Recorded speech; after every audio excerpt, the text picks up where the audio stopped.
Preparing. Hi, Jane. We are preparing to go live. Don't forget the finger, Jane. I won't. Preparing. Ah, okay.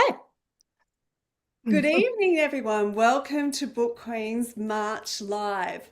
And we're so excited this evening. We have a special guest to talk about a book that I have just put in the wrong place.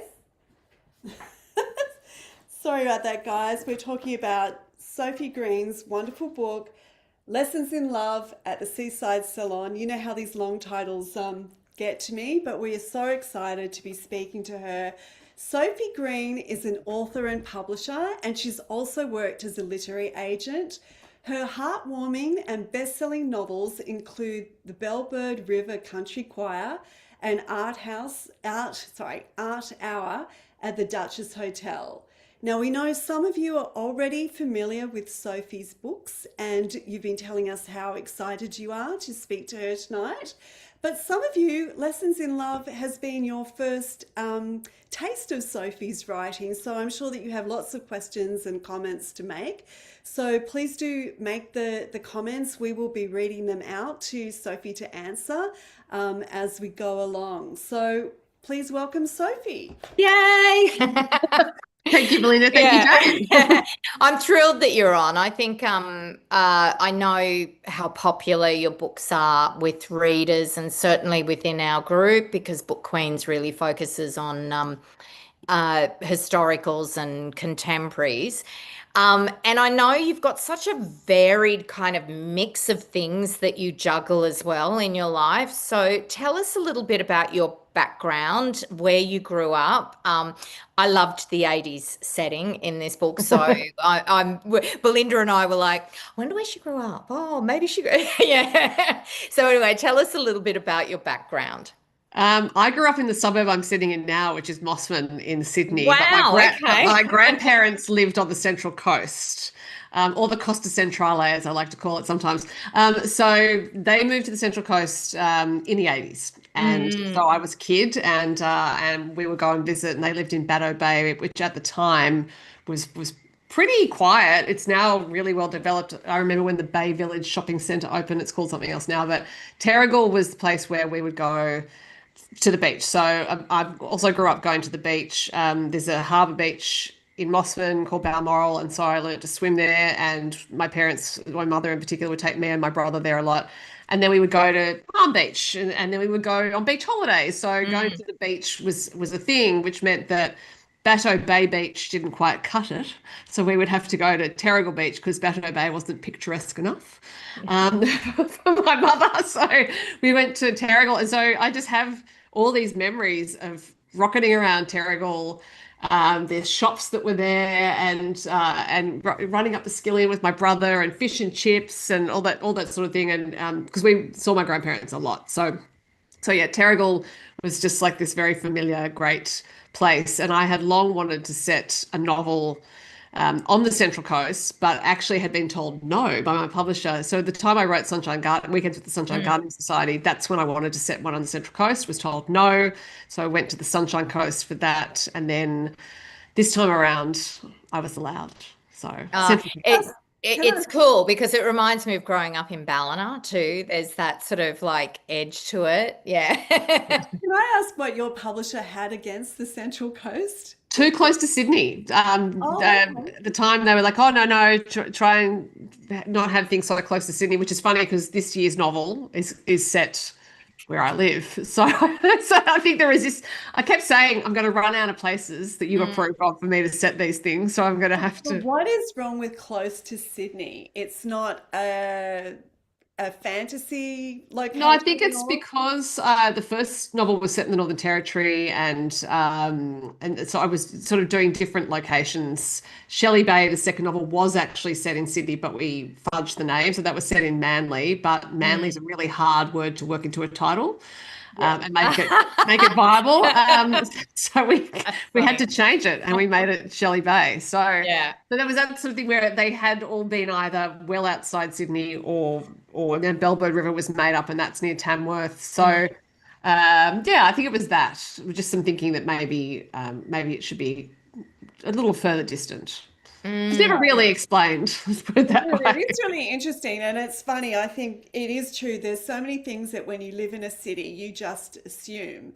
But I'm sure somebody, maybe in Western Australia or even somebody overseas, would wonder why you had Manly in the title for yeah.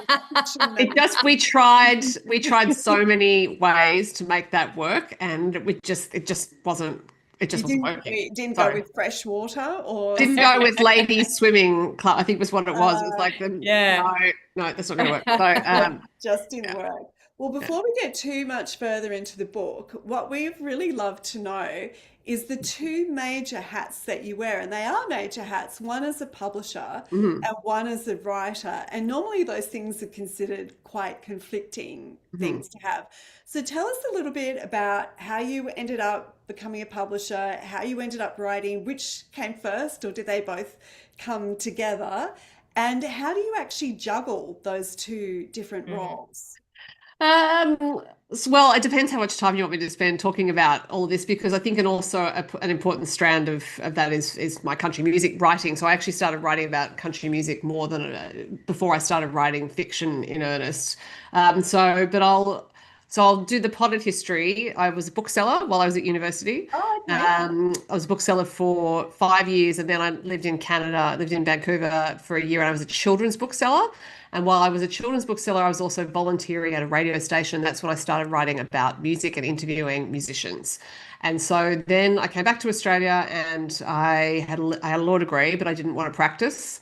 But I had worked in a bookshop, and then there was a legal job advertised in a publishing company. And I've told the story elsewhere, so I won't go into all the detail. But suffice to say, I did not get the legal job, but I was offered an editorial assistant job. And so I went into editing, and that was a better strand for me than the law, because contracts had not been my favorite subject. Mm. I specialized in criminal law, and I now look back and realize that that was about stories, really. Yeah. The subjects in the law that I loved were the story-based subjects like real property and family Yeah. law and things like that. So I became an editor. Then I had a tour through the online world. I was at the Seven Network. I was the Home and Away website producer, amongst other things. And then I came back into publishing around the time I actually got my yoga teaching qualifications, and I was freelance editing at the same time. And then again, Potted History was a literary agent for 8 years, and then a publisher. And I love the making of things. And so while being an agent was really interesting and I learned a lot and had some great authors, I missed making books, which is what I'd done when I was an editor. So when the opportunity came around to be a publisher, I grabbed it. But through that time, I was also writing. So I had this country music platform, which I formulated in 2011. I was very, very sick. I almost died. I couldn't teach yoga. I took a long time to recover, and I needed a creative outlet. And I went back to what I'd done in Canada. Basically, I thought, oh, well, I'm stuck at home. I can't go anywhere. I could barely walk to the end of the driveway. Mm. So what am I going to do? I thought, well, I could contact some publicists, and I could do some interviews, because by then I'd actually been in a country music band. So I was already in love with Australian country music. Thought maybe I should interview musicians, and maybe I should just write some album reviews. And if I'm lucky, I'll get some CDs out of it, as they were at the time. Mm. You know, And so if ever you write a memoir, I think it's going to have to be the nine lives of Sophie Yeah. Green. I love it, but it's a true creative life, isn't it? It's like, some people go, my life did this, and here it goes. And the creative goes, and, Except I have to say, yeah, but it all falls back. Yeah. I never used to use that term. I never used to think it applied to me. So I look back now Right. and think, oh, okay, maybe that's what I was doing. But I didn't actually realize I'd been doing anything creative until I couldn't teach yoga. Let's put it that Yeah. way. And then I realized that had been my creative practice, because Mm. I'm still teaching to this day, and I will create a new sequence every week. So I will, so that's an intense creative process where I go, okay, what's the weather doing? Where are we relative to the moon phases? Where are the equinoxes and solstices relative She's to us? speaking our language, Yes, Belinda. she Yeah. is, yeah. We Yeah. didn't expect So that from you, Sophie, but we're very pleased. and so I literally so it's rain. I'm actually not teaching this week because I have to do an event. But if I were teaching this week, it's just rain tonight. I'll go, okay, it's raining. What do I think it's going to do by Thursday, which is when I usually teach, and I will start to construct around that. Mm, Put it And that way. Sophie, I recently sent Jane a planner for Book Queens where I color coded everything so that we could keep track of it all. Do you have a planner like that, or does it just happen as a whirlwind of activity? I don't. I've tried to do that kind of planner, but it doesn't really work because I think it's partly because my country music life is not predictable in terms of when I'm going to interview. So mm, that's dependent on releases. And so I yeah. might have a really intense interviewing period and then I might not have anything for a while. And so I just tend to do stuff when it needs to be done. When I'm writing, I write whenever I can. So I always say to people, you can write in 10 minutes if you have Yeah. it. If you're planning, and so the color coding part, Belinda, does come in when I'm planning Yeah. novels. I have a color coded Microsoft Word table, and that's how I plan. So See, my planning inside my head is just like, "Ah," like this. But actually, when the two of us are working together and doing things, when she sent me the planner and it had all these colors, I went, I'm so visual. Like, I actually really get that. I really get that. So going back a bit to when you were growing up in Mossman, were you a big reader as a child? And also, at what point did you start listening to country music? So I was a huge reader, and my mother taught me to read before I went to school, and I probably think it's because I kept nagging her to read me things. But my parents both read a lot, and there were books in the house, and my reading was not censored, and I think that was a critical part of it because Mm, whatever was on the shelves was fair game, yeah. and I think my parents probably figured that if I didn't understand something, I didn't understand it. But I looked at the Thornbirds when I was 8, and went, "Oh, that's a big, thick book," Hmm. and read it. And some of it did do that. But a lot of it stayed and a lot of it really stayed with me because I remember the landscape writing and the big themes and all that. And so when I was a literary agent, I was looking for that kind of story. And I always thought if I didn't find that kind of Mm, story set in the Australian landscape, um, with those sorts of things, that I would write it. And I know mm, there's a lot of rural romance, but I was looking for something different. And so when I didn't find it, that's when I wrote the inaugural meeting of the Fairvale Ladies Book Club. mm, So country music started when I had always gone to a lot of live music when I was at uni and things like that, and loved Australian music passionately. And then, but I was a huge snob about country music because I only knew about American country. And then a good friend of mine, Nerilyn, who I'd worked with, who'd been in the music industry, she'd been in bands for quite a while. She was starting a new band and she had a concept, and it was a country music band. There are going to be 4 women up the front and 2 men in the rhythm section.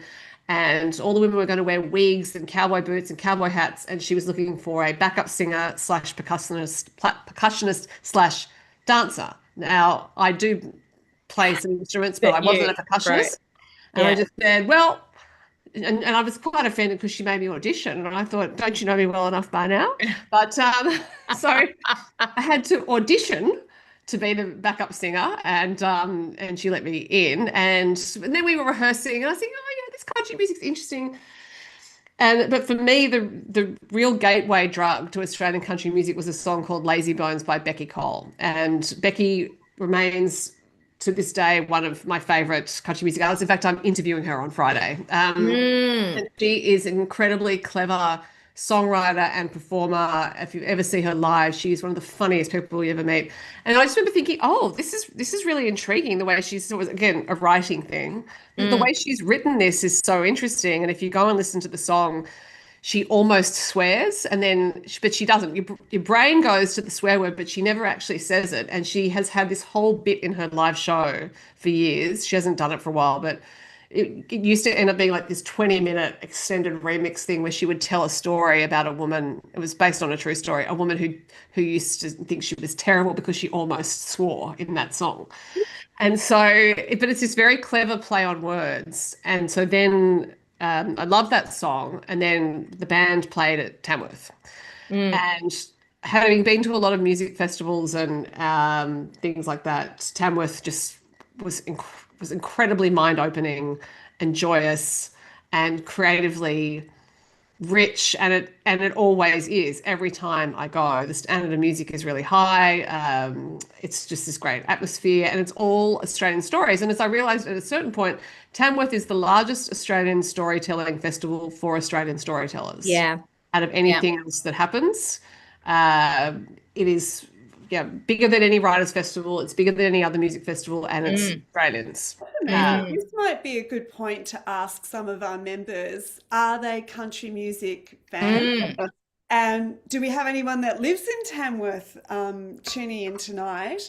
And has anyone been to the Tamworth Country Music Festival? So please do let us know in the comments. And I mean, Either in Zoom or on YouTube. yes, you can do both. Yeah. And we'll come back to that in a moment. We'll just see what people's comments are. But meanwhile, that is amazing. So let's just turn to the novel Mhm. a little bit and see how this all fits in. So we know that Terrigal was your grandparents' Mhm. place. We know that you have a love of country music and a Mhm. love, and I think I have an understanding now of why there are a lot of characters in this book, Mm. why you write ensemble rather than one person, because you have so many characters living inside of you in your life as well. But we'll get to that question about the ensemble things. But so the 80s. Now we Mhm. know that you love country music, but what is it with the 80s that you wanted to set a book in that era?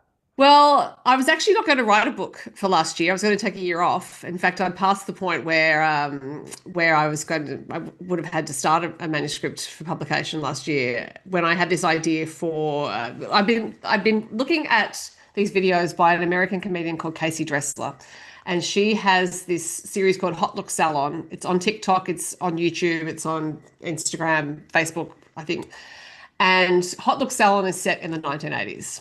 And she has a character called Donna from Hot Look Salon. And it was just one of these things where I was looking at this comedy and I loved it. It's just really positive. If you go and look at those videos, it's all positive, beautiful stuff, really funny, really well observed.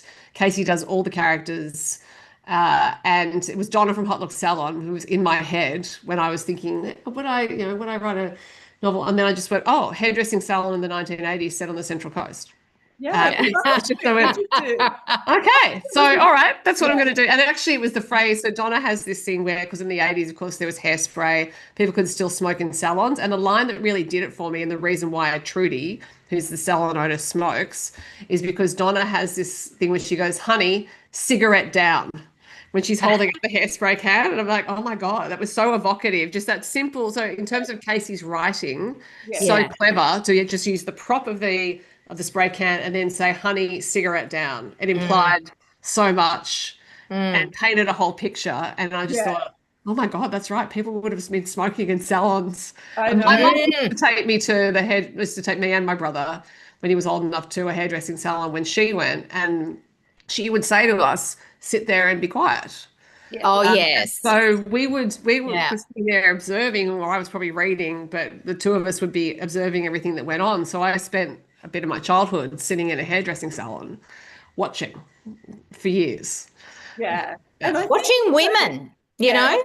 women, and also there were two male hairdressers there. So Yeah. yeah, Yeah. yeah. Oh, the male hairdressers of the 80s were fabulous. But I was thinking when I was reading the book that the bar is kind of the place where the guys hang out to talk about their problems, and the hairdressing salon where hairdressers get to learn about everyone's personal lives. Mhm.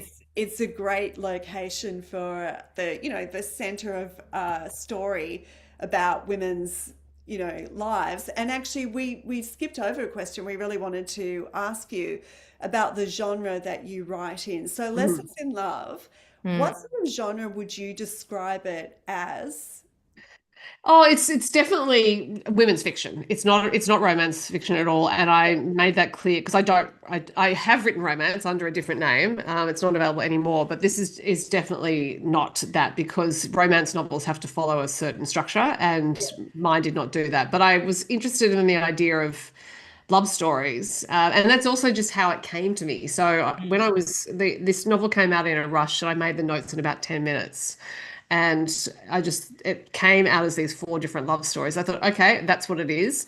I will write this up, in more detail, send it to the publisher, and if they like it, Mm. then that's what it will be. But if they'd said no love stories, then I would have found a different way to write it. I just knew that the setting was Yeah. the salon in Terrigal in the 80s. Yeah, I mean, Mm. who doesn't love a great love story anyway? Mm. So, Yeah, Mm. and there are always some form of love stories in my novels. So they're just not the focus. yes, Yeah, or the traditional, Yeah. love stories that come in a romance. There were more, it's like I could sort of really relate to aspects of each of the characters and what they were going through with the various men. Mhm. And yeah, and it was really real and with the backdrop of this child my own childhood in a small beach Yeah. town in Australia, which was fabulous. I loved that so much. Did you have a playlist? I did make a playlist for this one actually. I made a country music one and I made an 80s one. I didn't have one while I was writing because I don't listen to music while I'm writing, but I did it's linked on my link tree, which is Okay, I need to get the yeah. 80s So one I made a definitely country because I'm a music big one. 80s fan. Yeah, Yeah. yeah. So there's the 80s one and then there's the other one. Yeah, cool. So I'm just looking here trying to kind of work out YouTube comments for the first time, and I Oh, think I have. And Sharon is saying that you have a lovely resonance in your voice, oh, Sophie. thank So you, it's Sharon. it makes sense that you can sing. And Narelle says, thanks for moving to YouTube. I'm finally on and not missing things. That's great. Yeah. They seem there's a lot of messages starting to come through now, actually. I think people have found the transition quite easy. Reads and Yarns. Hello, ladies. Hi, Joe. It's Joe. My first husband introduced me to country music in the form of Chad Morgan. I wouldn't class myself as a true fan, but I do like the well-known singers bands, example Dixie Chicks. I love the Dixie Chicks. They're so cool. Um, Chad as an institution is now dead, unfortunately. But yeah, yeah, I saw Chad at the Shopping World during the festival. He had a regular gig there and other places for many years. at Shopping World. So during the festival, pretty much every place you can imagine is a venue, and Shopping World, where there's Ah, Big W in Tamworth, there's a stage there. Shopping oh, World. I think I need to go to Tamworth at some stage. It sounds really would like would you describe Tamworth as the Nashville of Australia, I or have been to Nashville. I was there a year and a half I ago. mean different culturally, but Yeah. same that sort of purpose? Yeah, Not really, because in Nashville is Music City, and the whole like Hollywood was built for movies. Nashville is now built around music yeah, and the creation of music. Whereas Tamworth is a cattle town, yeah, which happens to have a country music festival once a year, and so there aren't a lot of musicians living in Tamworth. There's yeah. not a lot of recording done there. In fact, I haven't heard of any recordings done there for a while. I think in the past, I know Troy Cassar-Daley moved to Tamworth for a while. I think some other artists have lived there, but it doesn't have that hub. So when you're in Nashville, that everything is music in Nashville. So, but yeah, in Tamworth, outside of festival time, not so much. Awesome. So Jane, have you got with this book. What's that, are there more Belinda? questions? You froze for a moment. I had a moment of terror. Oh, did But I yeah. actually, yeah. I actually heard Rafi's door open as well. I think he Uh, was coming out to go, Mum, you're frozen. Hopefully my face wasn't too like, mid-freeze. So the book has an ensemble cast of characters with Trudy the owner as sort of the center of the whole galaxy. So, what attracts you to writing books with such an array of characters? And just talk us through the secret of how you balance all those intertwining stories. I know that some people are pantsers, some people writers are plotters. How do you do it? Well, the ensemble casting started with Fairvale, and that was just a decision to have different sorts of characters in there. I think just to make the story bigger and more interesting. Actually, it was a practical decision like that. And but up to that point, I hadn't written multiple points of view other beyond two, and so I thought, so that was a pretty steep and stern apprenticeship, shall we say? And that one was pants more than it was planned. And then by the time I hit the second one, which was Shelley Bay, I realized I needed to plan more. And now I have very much a planning process. So before I start writing, I will do character profiles, which are based on something called the 12 question framework, which is from an American writer called Francesca Leah Block.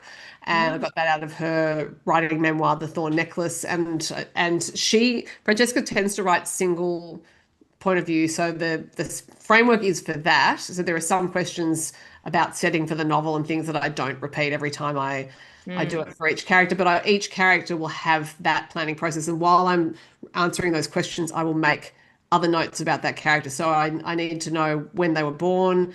I will give them a name that if the name doesn't come to me straight away, I will give them a name that works for the year they were born. So I will look at popular baby names at that time and just I see. was wondering with this because I think I went to school with, so many of the names in this book. Yeah.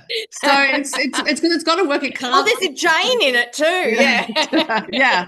And so that sort of thing. And then I will do all these other notes, and then I will do another planning document for the characters and say, what is their plot arc? Yeah. Like, what's the crisis? What's the climax? What's the resolution?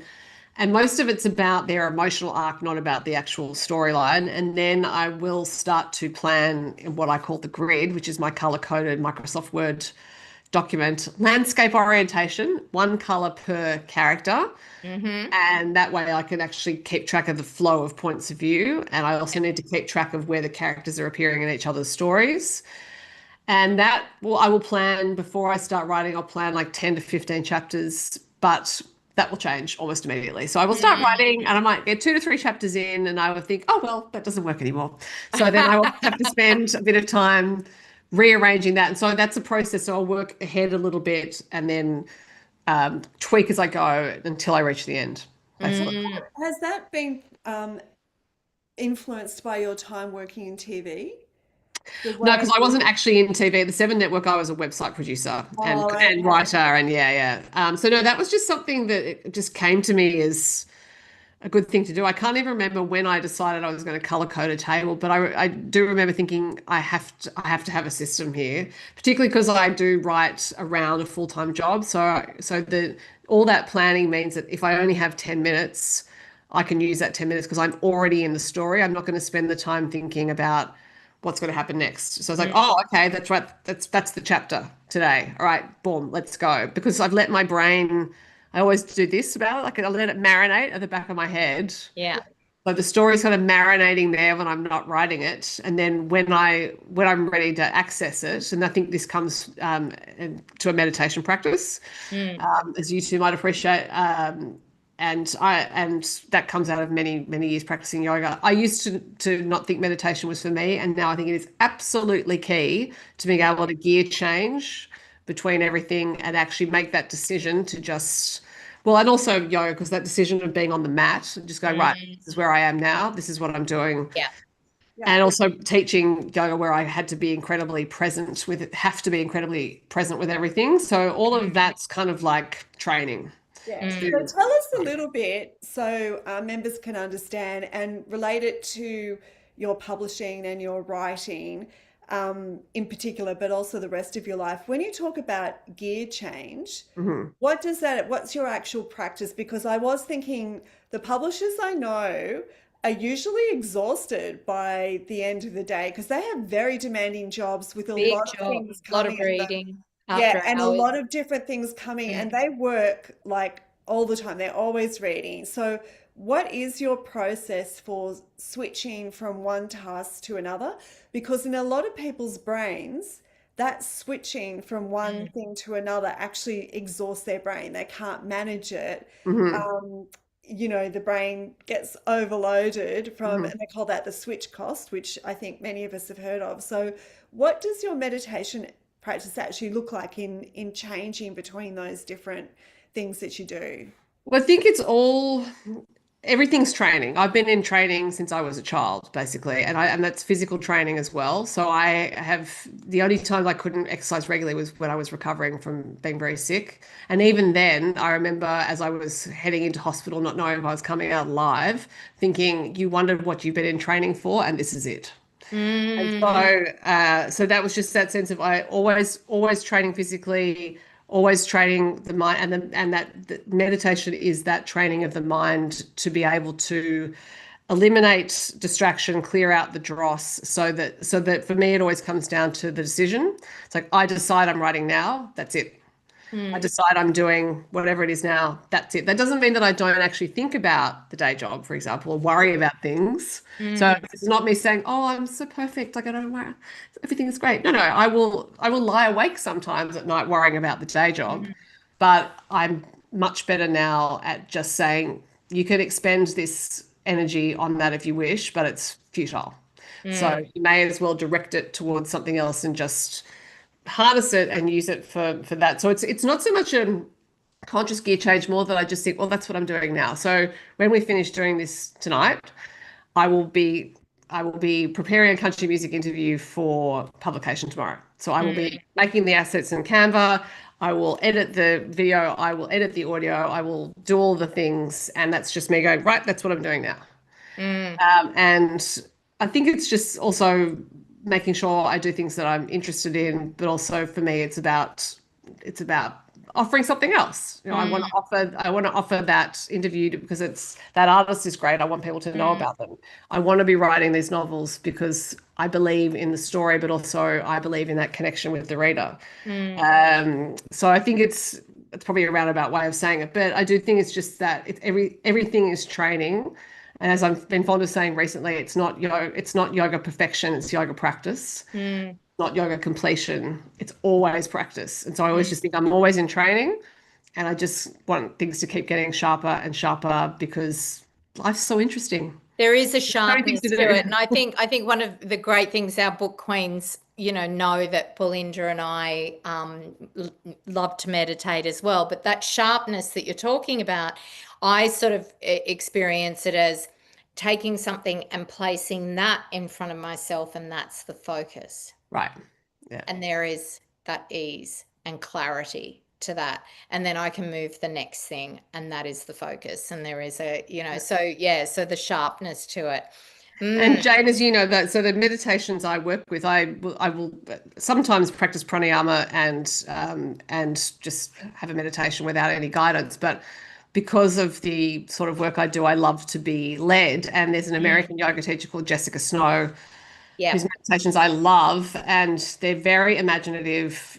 And she's basically taking you on all sorts of flights of of You've fancy and shared other one with things. me actually, and Yeah, I love it. I even yeah, did it in Bali when I was there yeah. with girlfriends. So yeah, yeah. She's terrific. And then I'll do some other things as well. But Jessica's are the ones I keep coming back to Mm, because of just the different offerings she has. And mm. they're great. They're And beautifully do you worded. think do you think the practice of yoga, meditation, those mindfulness practices, do you find that you have a clarity as a writer that you Mhm. wouldn't otherwise have?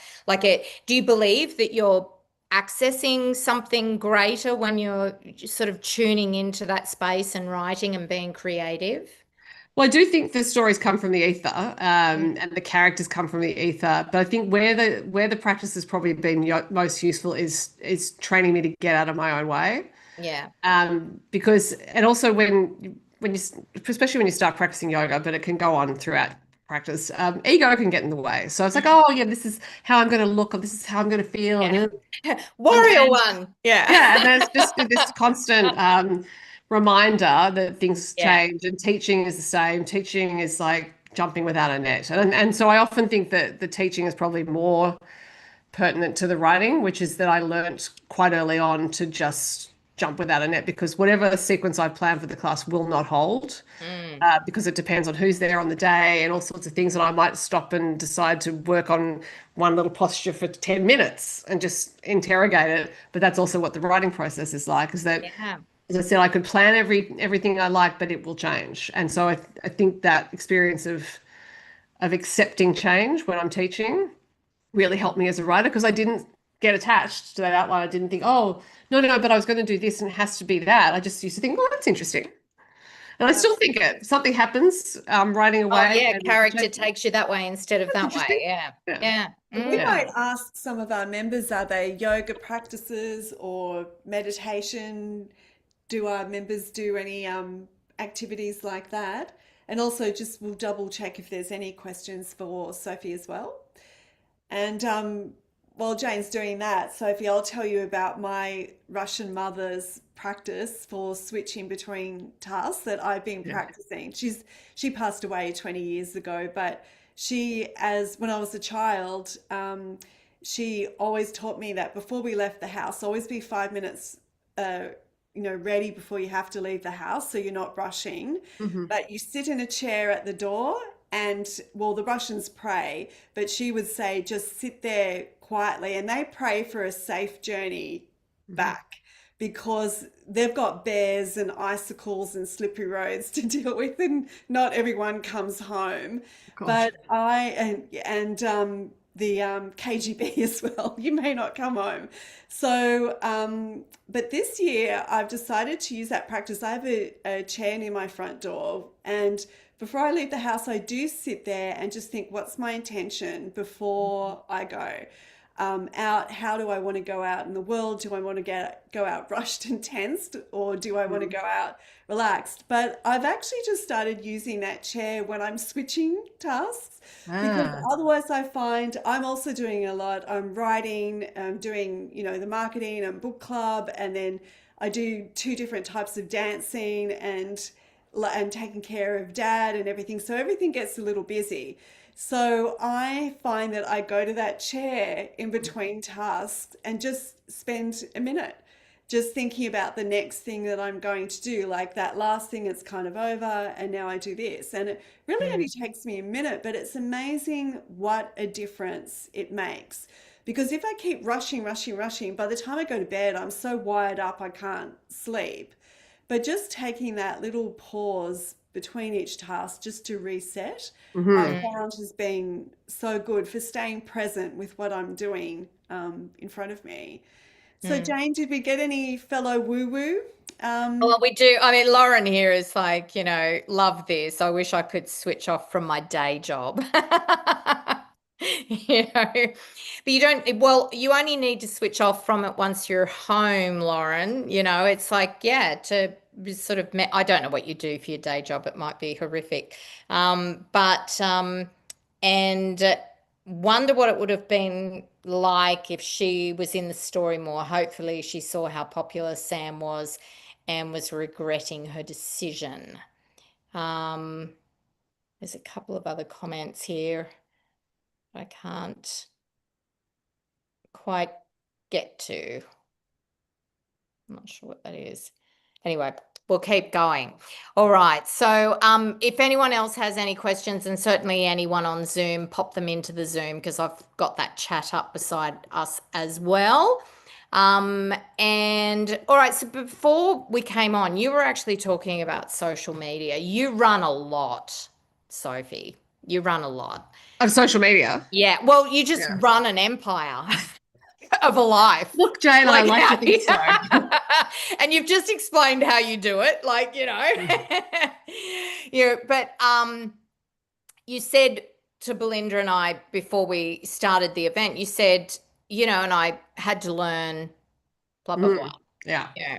Is that something you enjoy doing as well? Because like Belinda was just saying that she's managing a lot at the moment. She's having to, you know, promote a book and that's what we end up having to promote stuff. And with this whole Book Queens journey, Belinda and I have spent a lot of time starting to talk about Book Queens, going off on a whole tangent for a couple of hours and coming back to, Canva and YouTube and how it works. Yeah. It's a lot. Look, when I realized I was going to have to learn how to do social media, I didn't want to. I just thought Yeah.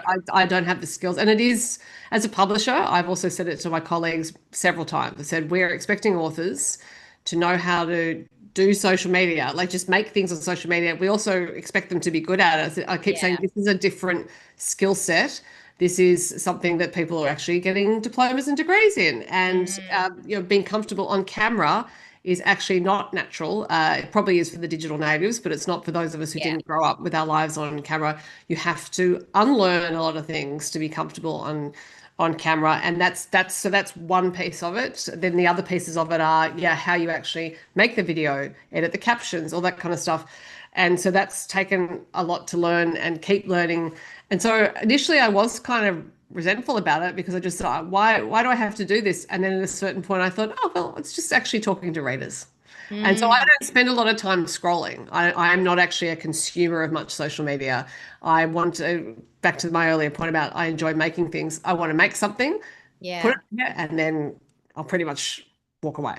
That's a Because great way to look at it, actually, isn't it? Because I'm quite overwhelmed by social media at the moment. So, we need it for yeah, our work and to share things. But if we're creating and talking to readers, which is something that I love to do, and I don't need to be doom scrolling later on after I well, get you off can something. if you want, but you treat it as an Yeah, entertainment. You think, oh, I'm yeah, just going to set a timer for 10 minutes and I'm going to yeah. scroll for a while and that's fun. The point might be made, well, then you don't know what other people are doing on social media. Correct. I don't. Mm, But I feel a lot of people aren't making content on social mm, media.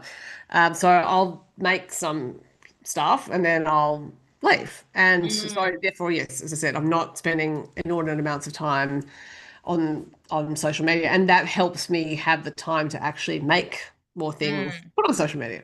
But mm, yeah, now I just think, oh well, this is all interesting, and I had to work up, like chose to work up all of the skills on the country music side of things because when I made the decision to start interviewing artists on camera, which came out of the pandemic, they couldn't play shows. I made a decision that in order to help them more effectively, I would switch from doing phone interviews and transcribing them and like writing up articles to doing the interviews on video and then putting out an audio version and the video version.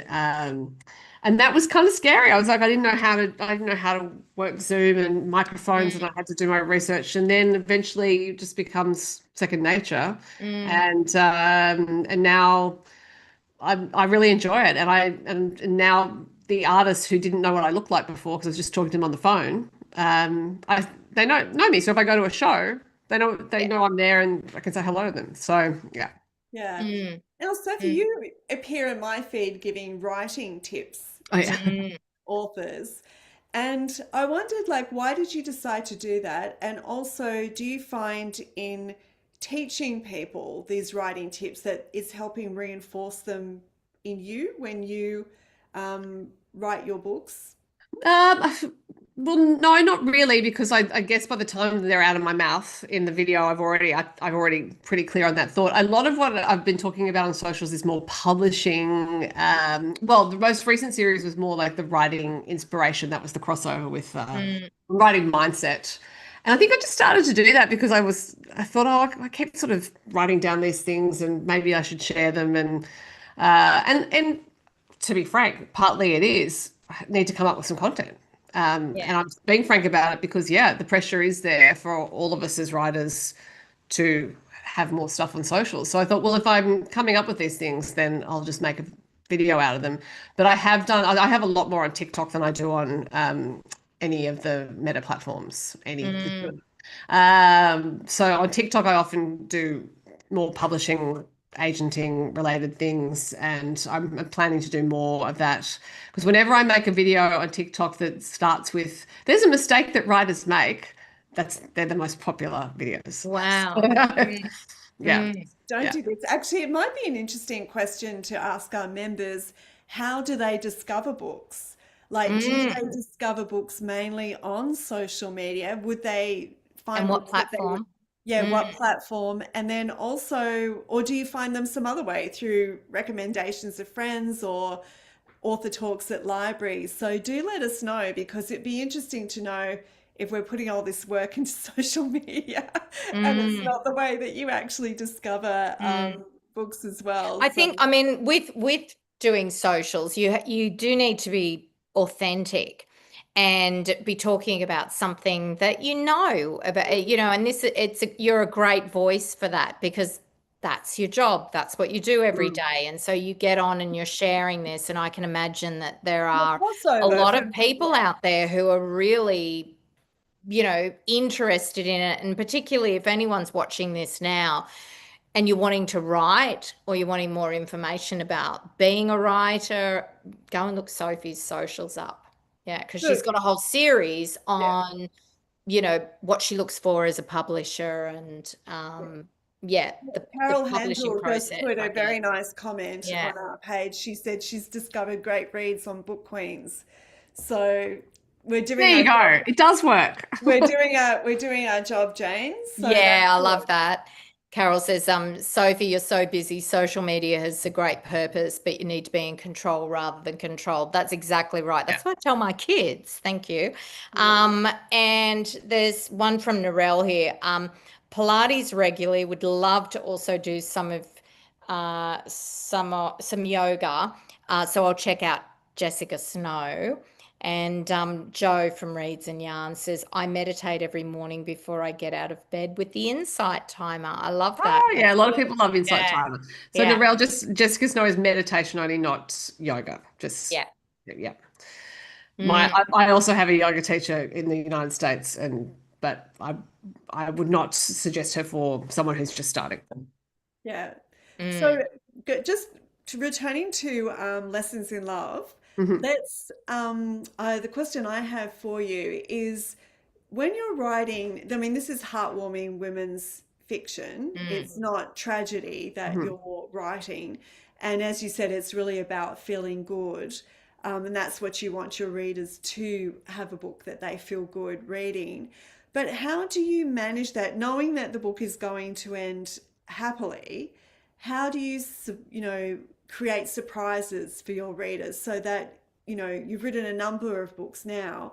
So Mhm. what's the trick of keeping them fresh and allowing the twists and turns that keep a book interesting, even mm. though the reader suspects or has the confidence that all will end well? I actually never think they do end happily. I think they end realistically. So I never try to write a happy ending. Some of the stories end up fairly happily, but it's never my intention that they end happily. I want Mm, them, and some of the feedback I've had from readers has been that they appreciate that the books don't necessarily tie all the stories up in a bow. mm, I kind of like the idea of leaving some of these stories in suspended animation. But when it comes to coming up with different things, I let the characters tell me, actually. mm, And I think that's part of the practice of getting out of my own way, which is so I can get out of their way, is actually that process of trusting what's coming through from them, and that again that rather esoteric practice that sounds implausible till you've actually experienced it, which is that these stories don't belong to us, like they come yeah. from somewhere else, and it's my job. If the story's turned up and I've connected with it strongly, then it's my job to be the channel through which it manifests into a real object, shall we Mm, say.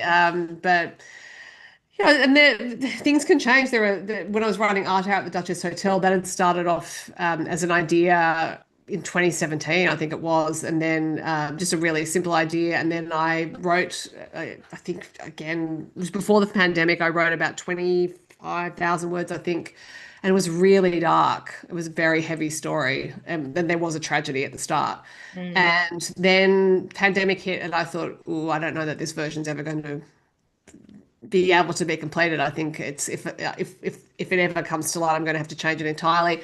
Publisher had a look at it 2 years in a row. We were talking about what I was going to do next, and they'd said, "Look, love the whole idea of it being set in a hotel. This is too dark." And then next year, the pandemic was over. Had another look. No, it's still too dark, but still like the hotel idea. So I thought, okay, well, I'll start again. And I did. And then, but there were things that were still in my mind, not consciously, so like on the subconscious level, that when I started writing that novel, I got many thousands of words in and just thought something's wrong here. And it was that the original version had been a four-hander, and then I had a three-hander, and then thought, well, no, I'm missing someone. And that actually wasn't until I think I'd written the first draft. I thought, no, someone's missing. And then there was also the first character we meet in that, Joan. There was something about her that was missing, and it was the tragic element actually that had come from that first draft. I thought I've tried to make this too bright, and that's not her story. So what has happened to her? It's that process of inquiry with the character. Mm. And again, it's weird. It's a weird thing because I'm sitting there going, all right, tell me, hello, tell me Yeah. what went on with you. I need to find out what went wrong with you. Yeah. Sometimes you got to write Be your a way turtle into for it. you. Yeah. Yeah. Or sometimes they tell you, but sometimes you just have to keep going until it emerges. And sometimes I'm writing something and it'll come out. I think, oh, okay, that's what it was. Mm.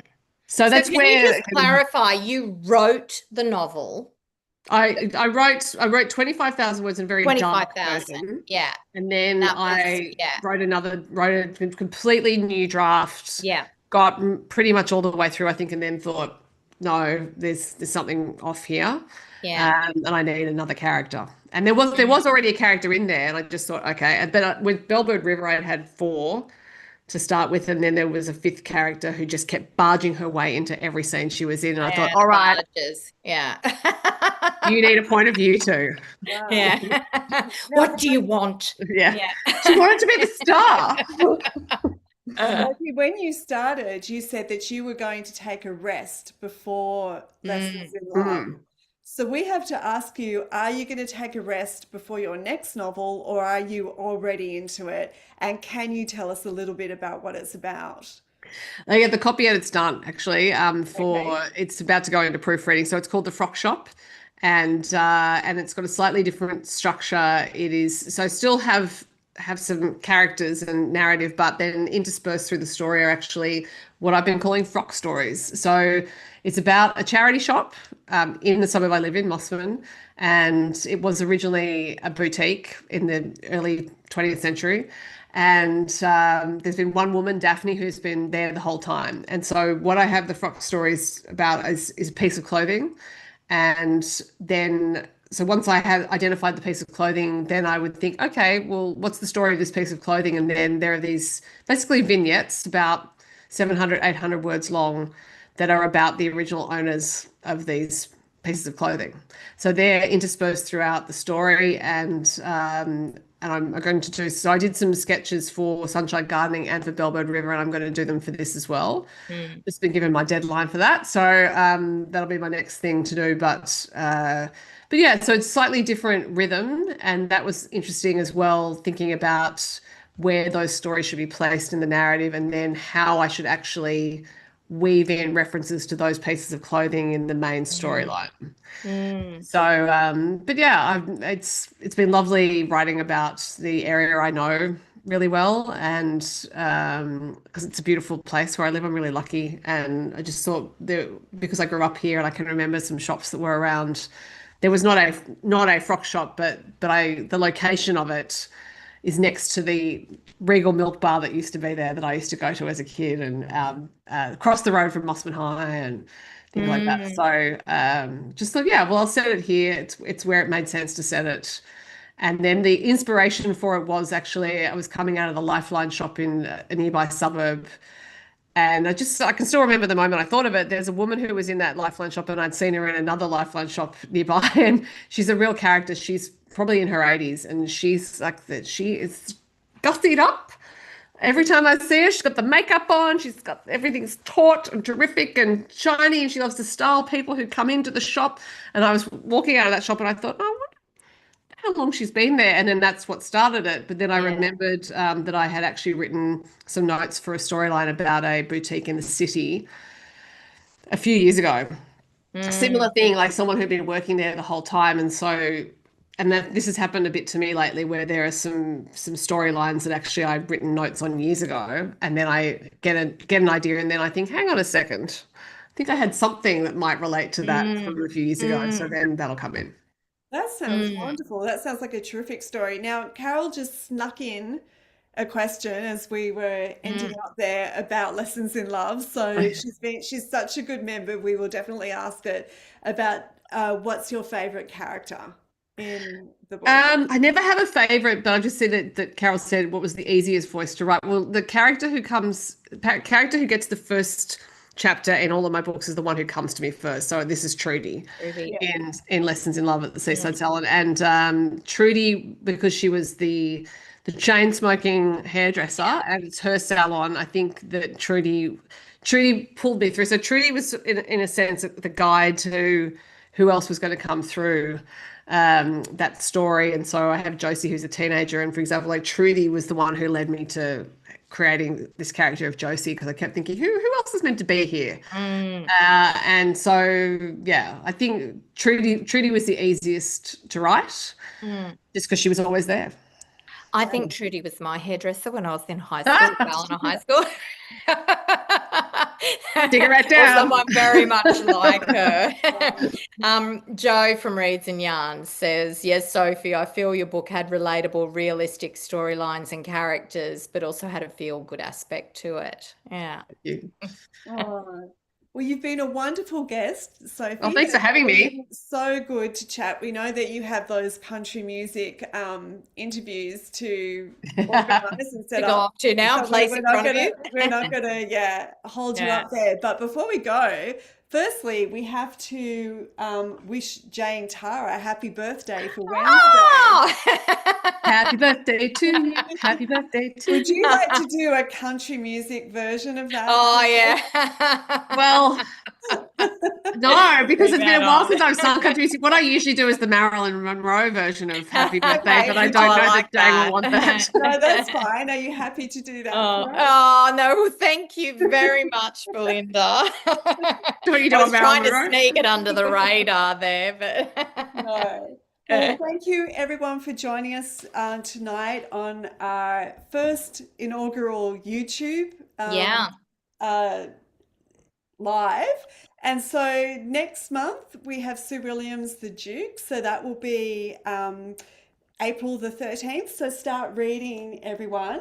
But before then, we actually have my online launch on April ah, the 1st. So my publisher will be opening that, and Valdinger. So, and we also have a couple of other guests you can that will pre-order it contribute. now. Go on You and can do that. pre-order I'm it reading it at now. the moment.